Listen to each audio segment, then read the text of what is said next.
My name is Logan, and I have been mining glass for so long that I have received several wellness checks from local law enforcement. Mining is a very important part of the game, go figure, and it can't really be ignored. This was at one point the go-to skill to progress in every Iron Man profile. But then the Garden update dropped, and now every Iron Man spends all of their time in their backyard farming. And I can't really blame them, even though the potential profits from farming are significantly lower, the barrier to entry isn't nearly as harsh compared to mining. Either way, the gameplay is all the same, all grind, no entertainment. Number go up, brain release chemical. Mining on its own is really quite simple. You break blocks to get materials and mining XP. No matter what you're doing, most of the time, it can be broken down to just that. Mining levels give you more materials from breaking ores, and they also increase your defense, because mining makes you a harder man. The progression starts with sand, to prismarine, to glass, which is a stark contrast to mining in regular Minecraft. Matter of fact, there's even more to it than just mining vanilla ores. The aforementioned prismarine and glass are not actually what they appear to be, and are instead custom-coded blocks that drop items that wouldn't otherwise exist. You may as well take everything you know about Minecraft's mining and suppress it in the back of your mind like it's a traumatic event, because nearly everything has changed. Just like the blocks themselves, the texture of the materials are also misleading, which raises a few questions. Are these really the rare minerals you claim them to be, or are they just prismarine crystals and textured player heads renamed at an anvil? Who knows? Man, this glass is taking a while to break. Just like every other part of the game, your stats have a heavy impact on your mining ability. Most of the items and gear are all custom made, and sometimes a stone pickaxe will be better than a diamond one. Your mining level increases from mining blocks, abusing minions, or if you're incredibly rich, these small cardboard boxes. Breaking power is what prevents you from bringing a wooden pickaxe to the higher level mines, and mining speed and fortune are both pretty obvious. You just gotta make sure that your mining tool is strong enough, because how fast you break the block and how many minerals you get won't matter if you can't break it in the first place. And even if you own the best pickaxe in the game, it doesn't mean you're done mining yet. Not even close. Here's a good example. What is this item?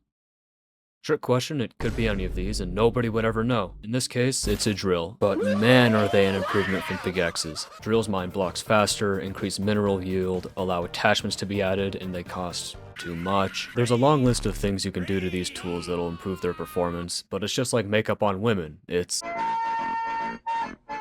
There are a lot of mining islands to explore. There's more mining islands than of any other island type, and that's really unfortunate. Because once you reach a new area, you're provided with every ore on the island that you came from, and more. There's no real good reason to revisit any previous mining island. Don't fight me on that. Don't fight me on that. You start off in the coal mine, which is just another area in the hub island. Nobody goes here, and if you do, you should be considered an enemy of humanity. Go get a shovel and hit the desert. The next area is the gold mine, and it's also pretty pointless, outside of Rusty and this lazy miner. Then there's the deep caverns. It has layers, 6 of them, and none of them are friendly to you. Each layer holds a new kind of ore and a new kind of mob. Every new profile has to go through the pain of manually traveling down all 6 layers, dying several times to the slimes using evident reach hacks. The lift operator can literally take you down to any lower floor at any time, but he has annoying father-like tendencies, and he won't take you down to places you haven't discovered yet because he wants you to experience things and figure them out yourself. It's not like he discovers the areas along with you, he's just being stubborn about it for no good reason.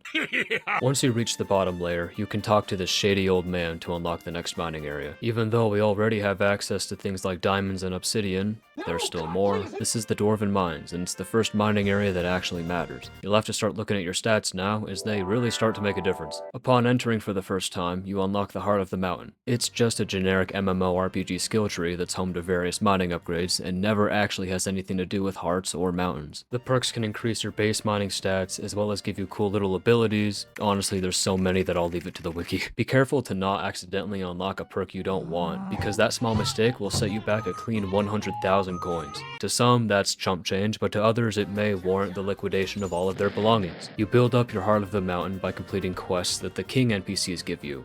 The Kings. The Kings operate on a randomly selected rotation system, where a peaceful transfer of power occurs every 20 minutes. Maybe this is the solution for the current state of the US government system. Transfers of power similar to how we handle jury duty. Yes, Timmy, it's now your turn to be president. The impact that the perks have on your stats can be further improved upon with powder from rocks, which is also true to real life. The process is quite addicting. Speaking of rocks, this mithril stuff is absolutely everywhere. These strips of ore can appear on pretty much every wall in the Dwarven Mines. The more blue the mithril block appears, the more dense it is, making it take longer to mine. But the more dense blocks give you more mithril when it's mined, so it's a fair trade-off, I guess. Every now and then when mining mithril, a diorite, I mean titanium block will appear out of the rocks in place where the mithril would have spawned. If you don't start mining it immediately, you can count on it being stolen by some random without you ever realizing it. If you explore around enough, you'll find this little foggy pit underneath a bridge known as the Mist. They're full of these mysterious mobs called ghosts, and they're perfect for terrorizing unsuspecting miners. Good enemy design. But I would like to kindly speak to the Hypixel employee that was responsible for creating this mob, and ask him what he was smoking while balancing it. They deal way too much damage, have more health than my Watch Later playlist, and bow no work. Because of that, not much else is known about these guys, since nobody's ever been able to kill one. Finally, there's the Crystal Hollows. Unlike every other island in Skyblock, most of the points of interest are randomly generated. There's a heavy emphasis on exploration here, with tons of different biomes and structures to find, like the Fairy Grotto for example, which is home to no fairies. Exploring this island is the closest thing to a vanilla Minecraft mining experience Hypixel has to offer. You know, strip mining and stuff. Default Minecraft ores are commonly seen everywhere here, and all of them being much more valuable than the ores on the other islands. There's practically no reason to ever leave the Crystal Hollows to mine for anything else, just like there's no reason to ever leave your computer, since the only enjoyment we get out of life is small progression milestones in Skyblock. Valentine's Day never changes, doesn't it? There also exists a higher form of gambling in the Hollows, referred to as the Nucleus Run. Complete an agonizingly repetitive quest, roll the metaphorical dice, and pray to the random number generator that you get good loot. There's actually a lot of cool stuff you can get from these Nucleus runs though. They might actually be worth.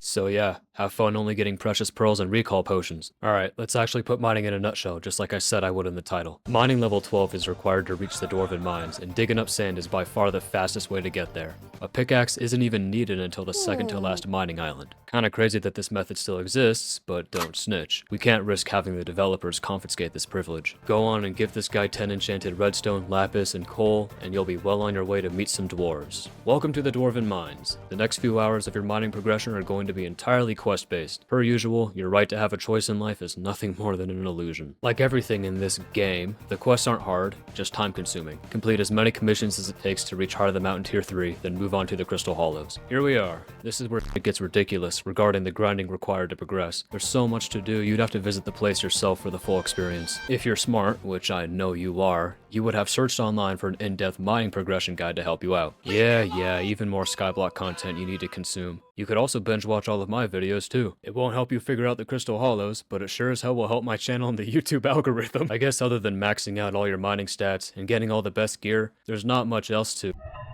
Alright, go for it. Who am I to try and stop you? A man can only endure so much mental strain before he snaps. So what though? If you manage to get your hands on one of these alloys, all you can do with it is forge yet another drill. You're mining just to do more mining. Alright bud, whatever float boat. Compared to other parts of the game, the grind to max level mining honestly isn't even that bad. You'll still sink hundreds of hours into it, but when talking about MMOs, especially Hypixel Skyblock, nobody should be surprised. If you think you're tough, challenge yourself. Play on an Iron Man profile, or complete a bunch of back-to-back Nucleus runs. Kill enough automatons and I promise you, finding the motivation to keep playing this game will be hard. Progressing in mining is just like having a part-time job. You don't do it because it's enjoyable, but rather to save up enough money to move on to something else. For most people, that something is dungeons, where they can proceed to once again complete the same repetitive task over and over. The most entertaining part of mining is the progression itself, always chasing after the better gear with constant clear goals in mind. But once you have it all, you only need to mine for money, and it starts to become nothing more than a job you force yourself to do every time your wallet feels light. The more you think about it, the more you may realize that playing any part of this game feels like nothing more than a dead-end job. Just like all other MMOs, they provide a fake sense of accomplishment and an illusion of progress. Oh, my refined diamonds are done forging. But yeah, that's about it for mining.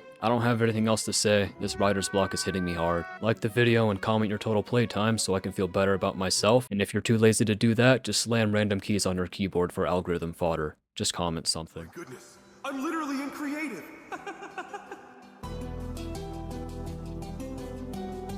Domain expansion, infinite diamonds.